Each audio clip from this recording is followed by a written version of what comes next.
மேடையில என் தம்பி விஜய் கூட கொஞ்சம் பர்சனலா பேசணும்னு நினைக்கிறேன்.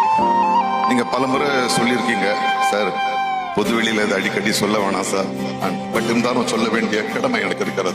படுத்த படுக்கையாய் கிடந்த என்னுடைய மகனை எழுந்து நடக்க வைத்தவர் நீங்கள்.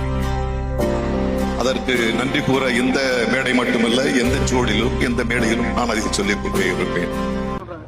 நான் யாரை ஆதரிப்பது? கட்சிகள் இருக்கின்றன, மற்ற கட்சிகள் இருக்கக்கூடாது, நம்ம ஒரு கட்சி தான் இருக்கணும்ன்றதுலாம் கிடையாது.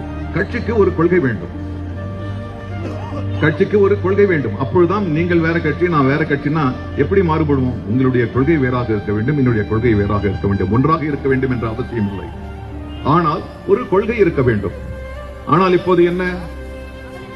வெறும் பிரபலமாக இருப்பவர்கள் மட்டுமே போதும், பிரபலம் மட்டுமே போதும், கட்சி ஆரம்பிக்கலாம் என்ற ஒரு கட்சி ஆரம்பித்திருக்கிறார்கள்.